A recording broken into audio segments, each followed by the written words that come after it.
శ్రీ జగన్నాథ చరిత్ర. పూర్వం అవంతి రాజ్యాన్ని ఇంద్రద్యుమ్నుడనే రాజు పరిపాలించేవాడు. ఆయన ధర్మపాలనలో ప్రజలు ఎటువంటి లోటు లేకుండా సుఖశాంతులతో జీవించారు. వారికి యుద్ధభయం లేదు, పాడి పంటలకు కొదవే లేదు. దాన ధర్మాలు చెయ్యాలన్నా పుచ్చుకోవడానికి ఎవరూ వచ్చేవారు కారు. ఎందుకంటే లేనివారంటూ ఆ రాజ్యంలో లేనేలేరు. ఇంద్రద్యుమ్నుడు కళాభిమానిగాను కవి పండిత పోషకుడుగాను కీర్తి గడించాడు. ఆయన ధర్మపాలనను సుగుణాలను పొగుడుతూ కవులు కావ్యాలు కూడా రచించారు. ఇంత సాధించినప్పటికీ రాజును ఎప్పుడూ ఏదో ఒక అసంతృప్తి వెంటాడసాగింది. తనకు తీరని కోరిక ఏదీ లేదు. అయినా తెలియని అసంతృప్తి తనన్నెందుకిలా బాధిస్తున్నదన్న విషయం రాజుకు మొదట అంతుబట్టలేదు. కారు మబ్బులు తొలగిపోగానే ఆకాశంలో చందమామ చల్లని వెన్నెల వెదజల్లినట్టు క్రమంగా ఆయన మనసులోని కోరిక బయటపడింది. యథాలాపంగా ఆయనకొక ఆలోచన తట్టింది. భావితరాల భక్తులకు యాత్రాస్థలం కాగల బ్రహ్మాండమైన దేవాలయం నిర్మించాలి. ఆ ఆలోచన కలగగానే ఆయనలో అంతకు పూర్వమున్న అసంతృప్తి కాస్త తగ్గిపోయింది. అయినా నిర్మించిన ఆలయంలో ఏ దేవ విగ్రహం ప్రతిష్ఠించాలన్న సమస్య ఎదురైంది. రాజు ఒకనాడు రాత్రి పడుకునే ముందు ఈ విషయం గురించి గాఢంగా ఆలోచిస్తూ అలాగే నిద్రపోయాడు. రాజా, మొదట ఆలయ నిర్మాణం పూర్తి కానివ్వు. కాలం ఆసన్నమైనప్పుడు విగ్రహం దానంతట అదే వస్తుంది అన్న దివ్యస్వరం వినిపించింది. రాజు అమితానందంతో నిద్రలేచాడు. ఆయన మనసులోని విచారం మటుమాయమైంది. తెల్లవారగానే మంత్రులను పిలిపించి తన మనోరథాన్ని తెలియజేశాడు. వాస్తుశాస్త్రవేత్తలను పిలిపించి ఆలయ నిర్మాణానికి తగిన స్థల నిర్ణయం చేయమన్నాడు. జ్యోతిష్కులను రప్పించి ఆలయ శంకుస్థాపన ముహూర్తం పెట్టమని ఆదేశించాడు. ఒక శుభముహూర్తాన సువిశాలమైన పూరీ సముద్ర తీరంలో మేళతాళాలతో వేద మంత్రాలతో ఆగమవేత్తల ఆధ్వర్యంలో ఆలయ నిర్మాణ కార్యక్రమం ప్రారంభమైంది. ఆలయ నిర్మాణానికి కావాల్సిన ప్రత్యేకమైన పెద్ద పెద్ద బండరాళ్లను దూర ప్రాంతాల కొండల నుంచి తెప్పించారు. సముద్రం గుండా, నదుల గుండా, ఓడలలోనూ పడవలలోనూ ఏనుగులు పూంచిన బళ్ల మీద వాటిని సముద్ర తీరానికి చేరవేశారు. దేశం నలుమూలల నుండి వచ్చిన వేల కొలది శిల్పులు, పనివాళ్లు రాత్రింబవళ్లు ఆలయ నిర్మాణానికి పూనుకున్నారు. భక్తి శ్రద్ధలతో నిండిన వాళ్ల ఉత్సాహం, నిర్విరామ పరిశ్రమ ఫలితంగా కఠిన శిలలలో అందమైన పువ్వులు పుట్టుకొచ్చాయి. అపురూప శిల్పాలు రూపులు దిద్దుకున్నాయి. కొన్ని సంవత్సరాలలో ఆలయ నిర్మాణం పూర్తయిపోయింది. కడలి తరంగాలు స్పృశించే సాగర తీరంలో మేఘాలను అందుకునే ఎత్తుకు బ్రహ్మాండమైన ఆలయం ఎదిగింది. ఆలయ నిర్మాణం పూర్తి కాగానే గుడిలో దేవుడెక్కడా అని అందరూ ప్రశ్నించసాగారు. రాజు కూడా ఈ విషయమై తీవ్రంగా ఆలోచించసాగాడు, దిగులు పడసాగాడు. ఒకనాడు ఆయన ఆలయంలో ప్రవేశించి గర్భగుడికేసి చూస్తూ కూర్చొని, దేవా, ఈ గుడిలో ఏ రూపం కొలువు తీరాలని నీ సంకల్పం? ఆ విషయం తెలియజేయవలసిన సమయం ఇంకా ఆసన్నం కాలేదా? ఇంకా ఎంతకాలమని వేచి ఉండాలి? ఇన్ని శ్రమల కోర్చి నిర్మించిన ఈ ఆలయం ఇలా శూన్యంగా ఉంటే నలుగురు నన్ను చూసి నవ్వరా అని రాజు కన్నీళ్లతో ప్రార్థించాడు. ఆ రోజు రాత్రి రాజు ఒక కలగన్నాడు. రాజా, ఇక్కడికి సమీపంలోనే దేవుడు శ్రీకృష్ణ రూపంలో ఉన్నాడు. అన్వేషిస్తే ఆ కరుణా సింధువు నీ వశమవుతాడు అన్న దివ్య సందేశం అందింది. భక్తులతో దాగుడుమూతలాడటం కృష్ణుడి స్వభావం గనక అతడి విగ్రహం అంత సులభంగా లభ్యం కాదని రాజు గ్రహించాడు. ఆ మహానుభావుణ్ణి కనుగొనగలవాడు నిర్మల హృదయం గల వివేక సంపన్నుడైన భక్తుడై ఉండాలి. అందువల్ల ఆ మహాకార్యాన్ని రాజు తన ఆస్థానంలోని నలుగురు పండితులకు అప్పగించాడు. నలుగురు 4 దిక్కులకు బయలుదేరారు.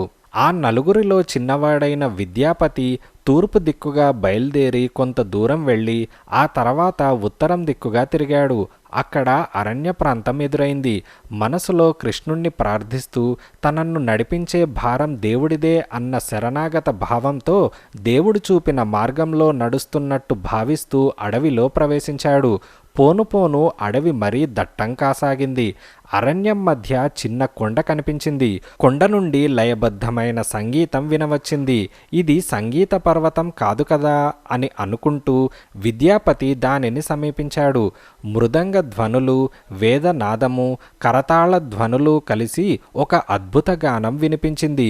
కొండకు అవతలి వైపు నుంచి సంగీతం వస్తున్నట్టు విద్యాపతి గ్రహించాడు. అతడు మెల్లగా కొండెక్కి చూశాడు. కొండనానుకొని అందమైన లోయ. అక్కడ కొందరు పాడుతూ నృత్యం చేస్తున్నారు. ఆ దృశ్యాన్ని చూస్తూ విద్యాపతి పక్కనున్న చెట్టు కొమ్మను పట్టుకొని నిలబడ్డాడు. చాలా దూరం కాలినడకనే రావటం వల్ల అలసిపోయిన విద్యాపతికి ఆ దృశ్యం ఎంతో హాయిని కలిగించింది. హఠాత్తుగా పులిగాండ్రింపు విని ఉలిక్కిపడి వెనక్కు తిరిగి చూశాడు. పులి గాండ్రిస్తూ అతనికేసి పరిగెత్తుకు వస్తున్నది. ఏమి చెయ్యటానికి తోచక విద్యాపతి హడలిపోయి అక్కడికక్కడే స్పృహ తప్పి పడిపోయాడు. రాజా అన్న స్త్రీ కంఠస్వరం వినగానే పులి చటుక్కున ఆగిపోయింది. ఇలా తిరగరా అని స్త్రీ మళ్ళీ పిలిచింది. పులి వెనుదిరిగి మెల్లగా స్త్రీలకేసి వెళ్ళి తనన్ను పిలిచిన యువతి పాదాల వద్ద కుక్కపిల్లలా పడుకుంది. ఆ యువతి పులి వీపుపై ఆప్యాయంగా తట్టింది. అక్కడున్న యువతులందరిలోకి ఆ యువతి ఎత్తుగాను ఎంతో అందంగానూ ఉన్నది. ఆమె పేరు లలిత, కోయదొర విశ్వావసు ఏకైక కుమార్తె. లలిత చెప్పగానే ఇద్దరు యువతులు పరిగెత్తిపోయి స్పృహ తప్పి పడిపోయిన విద్యాపతికి అరటి ఆకులతో మెల్లగా వీచారు. ఇంకొక యువతి దగ్గరున్న సెలయేటి నుంచి తామరాకులతో నీళ్లు తెచ్చి అతని ముఖం మీద చిలకరించింది. అతడు మెల్లగా కళ్ళు తెరిచాడు.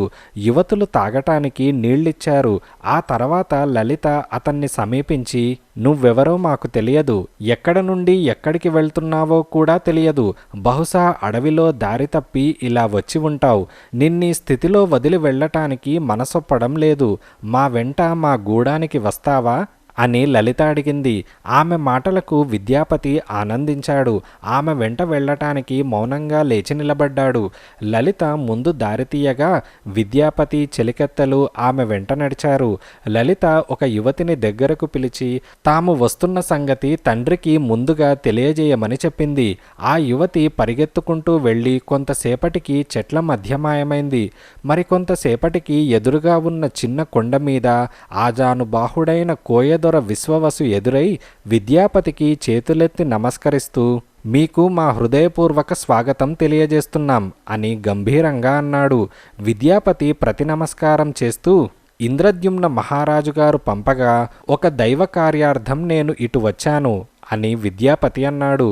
విద్యాపతిని గౌరవ మర్యాదలతో తమ గూడానికి తీసుకుపోయి అతనికి కావాల్సిన వసతులన్నీ విశ్వవసు ఏర్పాటు చేశాడు. ఇంతలో విద్యాపతి గొప్ప పండితుడని గ్రహించి ఆయన పరమానందం చెందాడు. కొన్నాళ్ళు అక్కడే ఉండి వేదాంత రహస్యాలు తెలియజేయమని విద్యాపతిని ప్రార్థించాడు. విద్యాపతి కూడా అందుకు అంగీకరించాడు. అక్కడే కొంతకాలం ఉండాలన్న భావం అతని మనసులో ఏర్పడింది. విద్యాపతి శృతుల నుంచి స్మృతుల నుంచి శ్లోకాలు చెబుతూ వాటి అర్థ తాత్పర్యాలను ఉదాహరణలతో వివరించసాగాడు.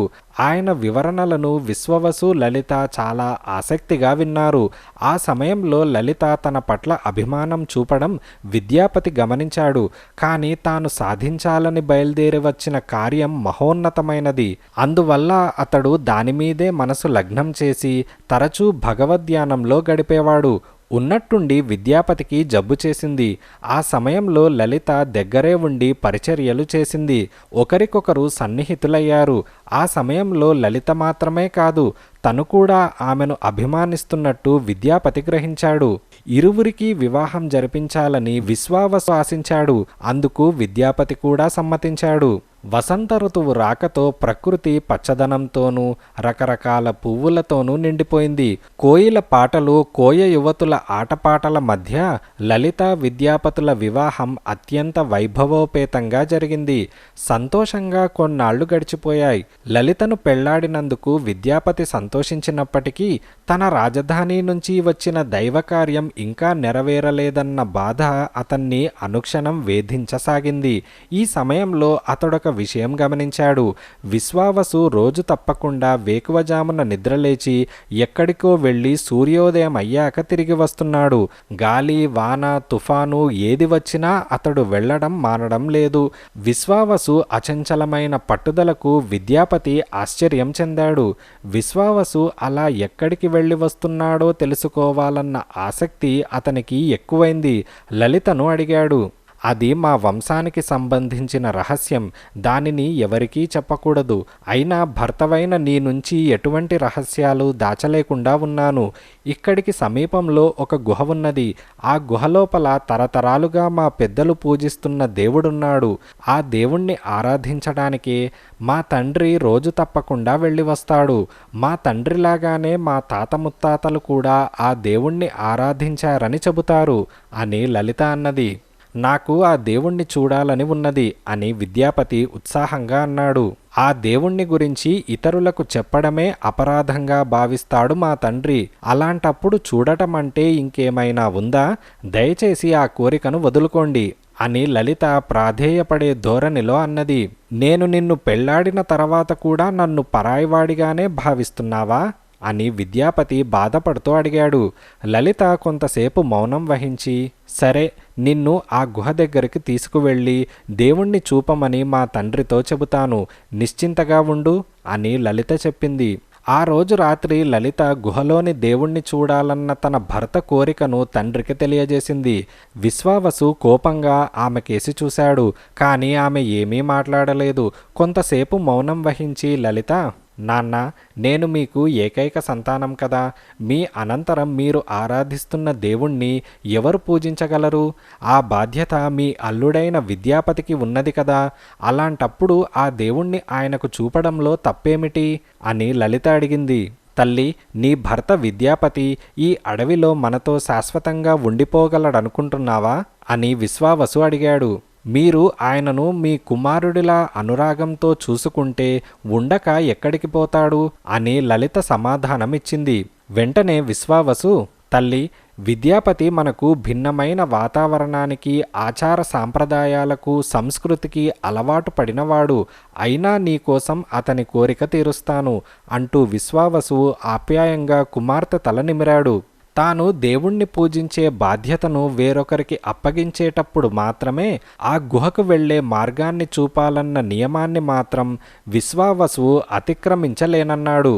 అందువల్ల కళ్లకు గుడ్డ కట్టుకొని ఆయన వెంట వెళ్ళటానికి విద్యాపతి అంగీకరించాడు.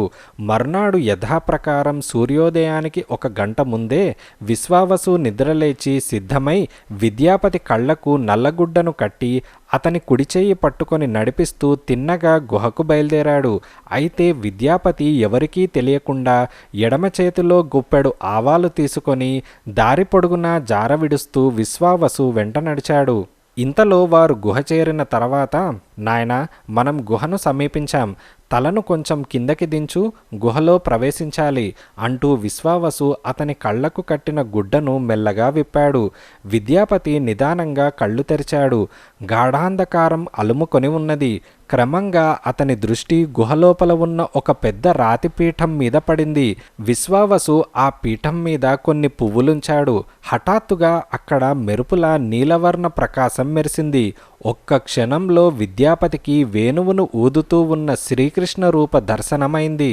ఆనందాశ్చర్యాలతో, ఆహా అని విద్యాపతి అన్నాడు. ఏమైంది నాయనా అని విశ్వావసు విద్యాపతి వెన్ను చరిచాడు. వెంటనే విద్యాపతి స్పృహలోకి వచ్చాడు. అతడు మౌనంగా తల వంచుకున్నాడు. తాను ఆశ్చర్యంతో కేకపెట్టిన కారణం చెప్పడానికి విద్యాపతి సుముఖంగా లేడని విశ్వావసు పసిగట్టాడు. అందువల్ల ఆ విషయం గురించి మళ్ళీ ఆయన అడగలేదు. అతన్ని గుహ దగ్గరికి తీసుకువచ్చిన విధంగానే మళ్ళీ కళ్లకు గుడ్డ కట్టి నడిపించుకుంటూ గూడెం కేసి బయలుదేరాడు. వారి రాక కోసం ఎదురు చూస్తున్న లలిత, గుహలోపల ఏం చూశారేమిటి అని భర్తను ఎంతో ఉత్సాహంగా అడిగింది. ఆ మాటలకు విద్యాపతి గంభీరంగా, చీకటి గుహలోపల ఏమద్భుతముంటుంది, చెప్పుకోగలదేమీ అక్కడ కనిపించలేదు అని విద్యాపతి అన్నాడు. తాను గుహలోపల చూసిన అద్భుత దృశ్యాన్ని భార్య లలితకు చెప్పడానికి కూడా విద్యాపతి సంశయించాడు. అయితే ఈ రహస్యాన్ని తనలో దాచుకోవటానికి అతడు ఎంతో శ్రమపడ్డాడు. ఇలాంటి సంకట పరిస్థితి అతనికి ఇంతకు ముందెన్నడూ ఏర్పడలేదు. ఇంద్రద్యుమ్న మహారాజు దైవ ప్రేరణతో భావితరాల క్షేమం కోసం ఒక మహాకార్యాన్ని నెరవేర్చటానికి దీక్ష పూని ఎంతో నమ్మకంతో ఒక గొప్ప కార్యాన్ని తనకప్పగించాడు. రాజు ఆనతి ప్రకారం దైవ కార్యం నిర్వర్తించటానికి వచ్చి తాను మార్గమధ్యంలో లలితను చూసి పెళ్లాడాడు. అందువల్ల లలితకు రహస్యం తెలియజేయడం కన్నా తాను వచ్చిన కార్యం పూర్తి చేయటమే ప్రధాన కర్తవ్యంగా విద్యాపతి భావించాడు. అయితే రహస్యాన్ని లలిత నుంచి దాచినంత మాత్రాన సమస్య పరిష్కారం కాదు. విశ్వావసు పూజిస్తున్నది శ్రీకృష్ణ రూపమని అతడు గ్రహించాడు. తాను వచ్చిన పని సఫలం కావాలంటే విశ్వావసు పూజిస్తున్న శిలారూపాన్ని తీసుకొని రాజధాని నగరం చేరుకోవాలి. అలా చేయడం తనను ఆదరించి ఆప్యాయత చూపేవారి నమ్మకాన్ని వమ్ము చేయడమే అవుతుంది. నమ్మక ద్రోహానికి పాల్పడడం ధర్మమా? అయినా విశ్వావసు తనను ఎక్కడ నమ్మాడు? అసలు నమ్మి ఉన్నట్టయితే కళ్లకు గుడ్డ కట్టి తనను తీసుకుపోతాడా? అందువల్ల గుహ నుంచి దైవరూపాన్ని తీసుకువెళ్లటం నమ్మకద్రోహం అవుతుందా? ఇలా విద్యాపతి రకరకాలుగా ఆలోచించసాగాడు. ఇలాంటి ఆలోచనలతో అతను పగలంతా పరధ్యానంగా గడిపేవాడు. రాత్రులలో కంటి మీదకి కునుకు వచ్చేది కాదు. అయినా ఏ సమస్యకు గాని కేవలం వాదోపవాదాలే పరిష్కారాలు కావు కదా. విద్యాపతిలో వచ్చిన మార్పును గమనించిన లలిత దిగులు చెందింది. తనను పెళ్లాడినందుకు పశ్చాత్తాప పడుతున్నాడా? నగరంలోని ఆడంబరాలు దూరమయ్యాయని విచారపడుతున్నాడా? అసలు విషయం తెలుసుకోవాలని ఆమె ఒకనాడు విద్యాపతిని అడిగింది. అందుకు విద్యాపతి, లలిత, నగరంలోని ఆడంబరాలు లేవని బాధపడటం లేదు. అయినా రాజధానిలోని నా తల్లిదండ్రులను వదిలివచ్చి చాలా కాలమైంది. నేనేమయ్యానో అని వాళ్ళు బెంగ పెట్టుకొని ఉంటారు. త్వరగా వెళ్ళి వృద్ధులైన నా తల్లిదండ్రుల క్షేమం చూడటం కన్నబిడ్డగా నా ధర్మం కాదా? అయినా నిన్ను ఇక్కడే వదిలి వెళ్ళటానికి మనసొప్పడం లేదు. కానీ నిన్ను నా వెంట తీసుకువెళ్ళానంటే అక్కడ ఉన్న వాళ్ళందరూ నిన్ను వింతగా చూస్తారేమో అని అనుమానంగా ఉన్నది. పైగా నీ మీద పంచప్రాణాలు పెట్టుకున్న నీ తండ్రి నిన్ను వదిలి ఉండగలడా అని విద్యాపతి అన్నాడు. ఆ మాటలకు లలిత, ఇప్పటిలాగానే మీరు నన్ను ఆప్యాయంగా చూసుకుంటున్నంత కాలం ఎవరేమనుకున్నా నాకు బాధ లేదు అని లలిత కొంతసేపు మౌనం వహించి ఆ తర్వాత, అయినా నేను మీ వెంట వస్తే మా తండ్రినెవరు చూసుకుంటారు? అదే విచారంగా ఉంది అని లలిత కళ్ళనీళ్లు తుడుచుకుంటూ అన్నది. అవును, ఎన్నటికీ మీ తండ్రిని వదిలి రాకూడదు. అందుకే నువ్వు అనుమతించావంటే నేను వెళ్ళి మా తల్లిదండ్రులను చూసి త్వరలో ఇక్కడికి తిరిగి వస్తాను అని విద్యాపతి చిన్నగా నవ్వుతూ అన్నాడు. నిజంగా మీరు తిరిగి రాగలరా అని లలిత దిగులుగా అడిగింది. నేను నిన్ను వదిలి ఉండగలనా అని విద్యాపతి అన్నాడు. అలా అయితే నిశ్చింతగా వెళ్ళిరండి. మా అత్తమామల ఆశీస్సులు పొందే సుదినం కోసం నేను ఎదురు చూస్తున్నట్టు వారికి తెలియజేయండి అని లలిత అన్నది. లలిత భర్త కోరికను తండ్రికి తెలియజేసింది. విశ్వావసు కూడా అందుకు సమ్మతించి విద్యాపతి కోసం అనేక కానుకలు సిద్ధం చేయసాగాడు. కానీ విద్యాపతి అడ్డుపడి, మామగారు, కానుకలు తీసుకుపోవటానికి ఇది సమయం కాదు. లలితను రాజధానికి వెంటబెట్టుకొని వెళ్ళేటప్పుడు కానుకలతో వెళ్ళటం ఉచితంగా ఉంటుంది. మొదట మా వివాహం గురించి మా తల్లిదండ్రులకు తెలియజేయాలి కదా అని విద్యాపతి అన్నాడు. అతని మాటలు విశ్వావసుకు సబబుగా తోచాయి. ఆయన అల్లుడి ప్రయాణానికి ఒక బలమైన గుర్రాన్ని ఏర్పాటు చేశాడు. విశ్వావసు లలితల వద్ద సెలవు తీసుకొని విద్యాపతి గుర్రం మీద రాజధానికి బయలుదేరాడు. లలిత విద్యాపతికి కన్నీళ్లతో వీడ్కోలు పలికింది. ఇలా కొన్నాళ్ల క్రితం విద్యాపతి రహస్యంగా చారవిడుస్తూ వెళ్లిన ఆవగింజలు మొలకెత్తి అవి స్పష్టంగా కనిపిస్తున్నాయి. వాటిని అనుసరిస్తూ కొంత దూరం వెళ్ళాక అతడొక గుహను సమీపించాడు. గుహ ముఖద్వారం వెలుపలికి కనిపించకుండా పెద్ద పెద్ద బండలు అడ్డదిడ్డంగా అమర్చబడి ఉన్నాయి. విద్యాపతి గుర్రంపై నుంచి కిందకి దిగి జాగ్రత్తగా గుహలోపలికి ప్రవేశించాడు. అక్కడ అతడు మరొకసారి అద్భుతమైన అనుభూతికి లోనయ్యాడు. దేవా, నీ మీద భారం వేసి ఉత్తమమని తోచిన నా కర్తవ్యాన్ని నిర్వహిస్తున్నాను.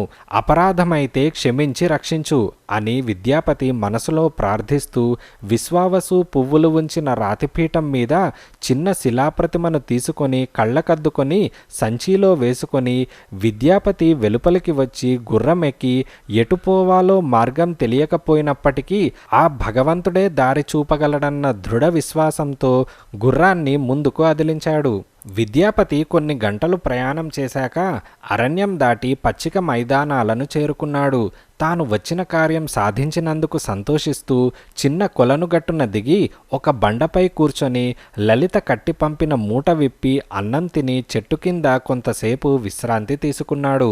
ఆ తర్వాత అతను అరణ్యం కేసి ఒకసారి తిరిగి చూసి విశ్వావసుకు లలితకు మనసులో క్షమాపణలు చెప్పుకొని మళ్లీ గుర్రమెక్కి రాజధాని నగరం కేసి బయలుదేరాడు.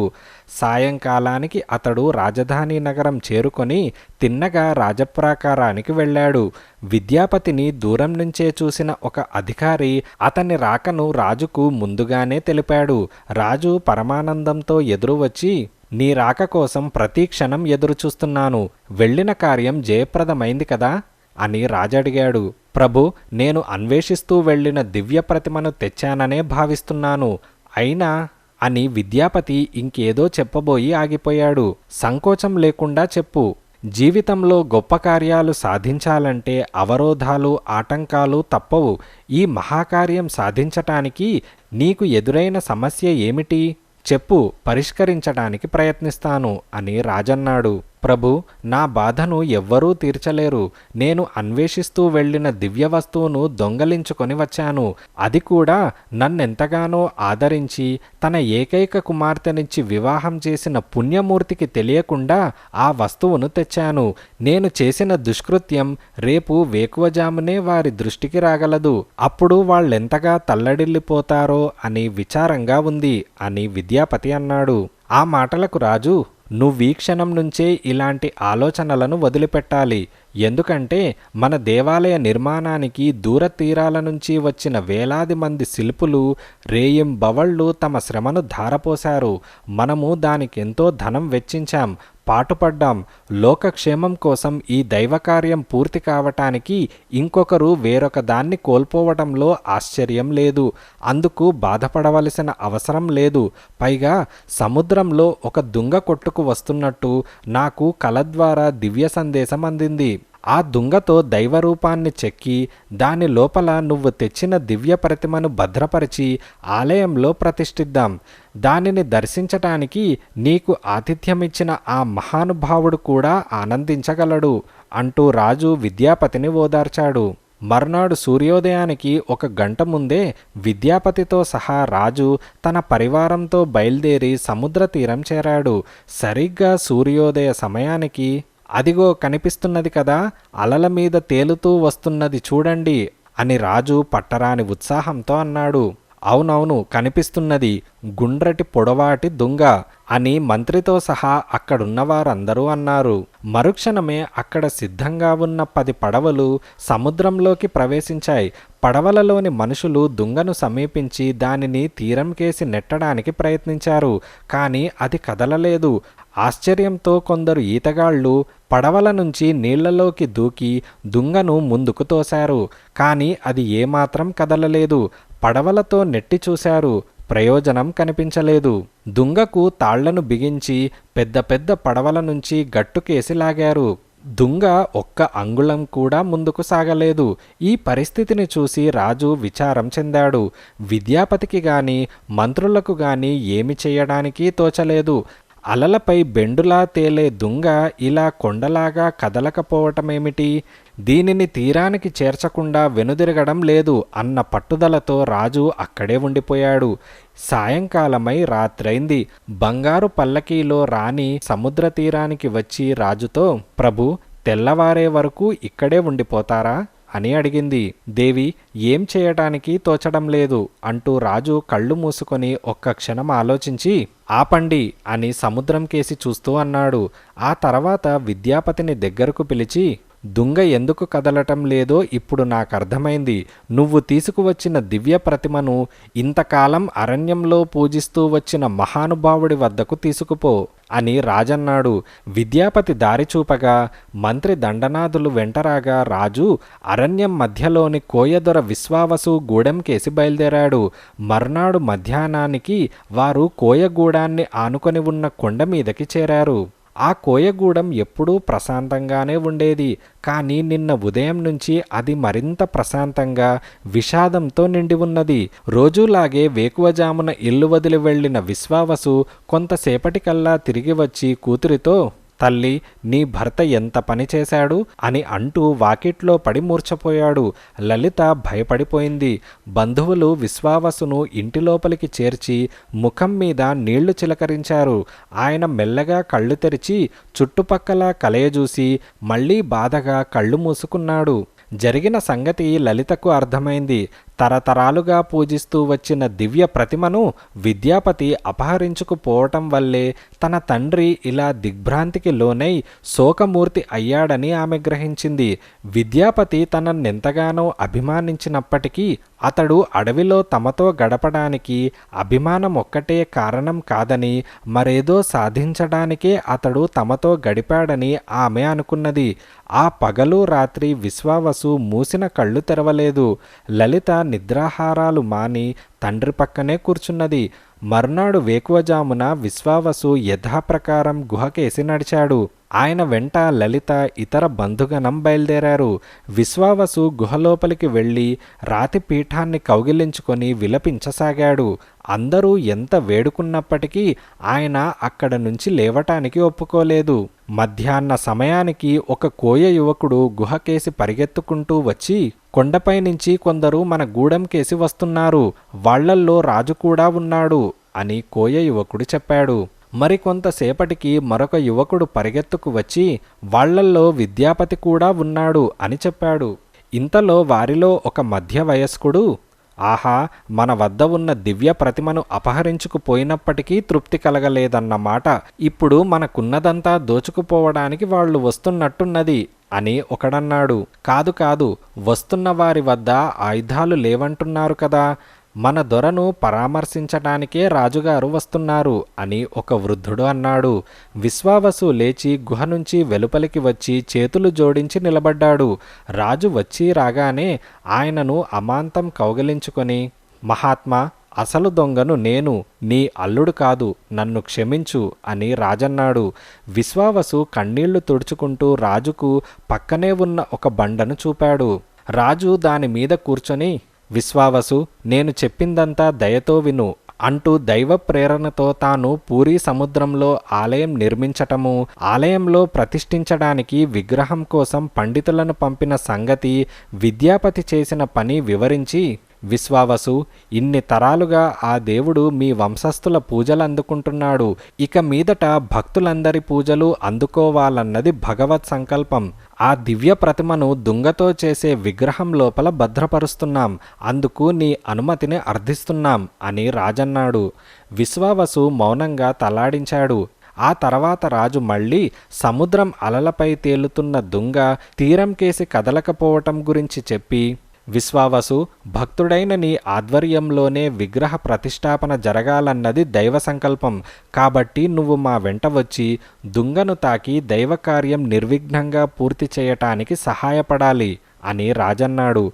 విశ్వావసు కొంతసేపు మౌనం వహించి, మీ ఆజ్ఞానుసారం మీ వెంట రావటానికి సిద్ధంగా ఉన్నాను అని విశ్వావసు అన్నాడు. రాజు పరమానందంతో ఆనంద బాష్పాలు రాలుస్తూ విశ్వావసును మళ్ళీ ఒకసారి కౌగలించుకొని పక్కనే ఉన్న లలితకేసి తిరిగి, తల్లి, నీ భర్తను అపార్థం చేసుకోవద్దు. మహోన్నత కార్యం సాధించటానికే అతడు నీ నుంచి రహస్యాన్ని దాచాడు అని రాజన్నాడు. పక్కనే ఉన్న విద్యాపతి, లలిత, నీకు తెలియకుండా నా కర్తవ్యం నెరవేర్చినందుకు నన్ను క్షమించు. త్వరలో వచ్చి నిన్ను రాజధానికి వెంటబెట్టుకొని వెళ్తాను. అంతవరకు ఓర్పు వహించు అని విద్యాపతి లలితతో అన్నాడు. నీళ్లు నిండిన కళ్లతో లలిత విద్యాపతిని చూసింది. మర్నాడు సాయంకాలం రాజు తన పరివారంతో సముద్ర తీరం చేరుకున్నాడు. విశ్వావసు పడవపై సముద్రం లోపలికి వెళ్లి దుంగను తాకాడు. మరుక్షణమే ఆ దుంగ అలలపై తేలుతూ తీరానికి చేరింది. రాజభటులు దానిని రాజభవనానికి చేర్చారు. తెల్లవారగానే రాజు ఆస్థాన శిల్పులను, శిల్పాచార్యులను పిలిపించి ఈ దుంగతో ఏ దైవ విగ్రహం చెక్కితే మంచిది అని అడిగాడు. అందుకు శిల్పులు, ప్రభు, శిలలను దైవ విగ్రహాలుగా చెక్కటం మాకు తెలిసిన విద్య. అయితే దుంగతో విగ్రహాలు రూపొందించటం అన్నది మాకు అనుభవం లేనిది అని శిల్పులు వినయంగా అన్నారు. సరిగ్గా ఆ సమయానికి అక్కడికి ఒక వృద్ధుడు వచ్చి, రాజా, మీరు నిర్మించిన ఆలయంలో అన్నా చెల్లెళ్లైన బలభద్ర సుభద్రలతో కలిసి శ్రీకృష్ణ రూపంలో కొలువు తీరాలన్నది భగవత్ సంకల్పం. తమరు అనుమతించారంటే ఈ దుంగతో నేనా విగ్రహాలను రూపొందించగలను. అయితే ఒక విన్నపం, కావాల్సిన పనిముట్లతో ఈ దుంగతో పాటు నేను ఏకాంత స్థలంలోకి వెళ్ళి తలుపులు మూసుకుంటాను. విగ్రహాల రూపకల్పన పూర్తయ్యాక నేను తలుపులు తెరుచుకొని వస్తాను. ఈలోగా మధ్యలో ఎవరూ గాని నన్ను పిలవకూడదు అని వృద్ధుడన్నాడు. మరి మీ ఆహారం మాటేమిటి అని రాజు అడిగాడు. పని పూర్తయ్యాక తీసుకుంటాను అని వృద్ధుడన్నాడు. రాజు అందుకు అంగీకరించి రాజభవనంలోనే ఒక విశాలమైన గదిని వృద్ధశిల్పికి ఏర్పాటు చేశాడు. వృద్ధుడు దుంగతో సహా ఆ గదిలో ప్రవేశించి తలుపులు మూసుకున్నాడు. వెలుపల నుంచి తలుపుకు చెవి ఆనించి వింటే సుత్తి, ఉలి చప్పుళ్ళు వినిపించేవి. రాణి గుండిచాదేవి ఉత్సాహం కొద్దీ తరచూ అలా వినేది. ఇలా కొన్నాళ్లు గడిచింది. ఒకనాడు చప్పుడు వినిపించలేదు. మర్నాడు కూడా శబ్దం రాలేదు. అన్న పానీయాలు లేక వృద్ధుడికి ఏమైందోనన్న అనుమానం కొద్దీ రాణి తలుపు తెరిచి చూసింది. దీక్షతో విగ్రహాలు రూపొందిస్తున్న శిల్పి ఆమెకేసి తలెత్తి చూసి ఆ క్షణమే అంతర్ధానమయ్యాడు. విగ్రహాలు అసంపూర్తిగా మిగిలిపోయాయి. దేవశిల్పి విశ్వకర్మ వృద్ధశిల్పి రూపంలో వచ్చాడని అందరూ భావించారు. తాను చేసిన పనికి రాణి చాలా బాధపడింది. కానీ అంతా దైవ నిర్ణయమని భావించిన రాజు విద్యాపతి తెచ్చిన దివ్య ప్రతిమను కృష్ణ విగ్రహంలో రహస్యంగా భద్రపరిచి లోక కళ్యాణం కాంక్షించి కృష్ణ విగ్రహంతో పాటు బలభద్ర సుభద్ర విగ్రహాలను కూడా ఆలయంలో ప్రతిష్ఠించాడు. విద్యాపతి వంశస్థులను ఆలయ పూజారులుగా నియమించాడు. ఆనాటి నుంచి పూరీ శ్రీ జగన్నాథస్వామివారి మందిరం మన దేశంలోని విష్ణు క్షేత్రాలలో ముఖ్యమైనదిగా వెలుగొందుతున్నది.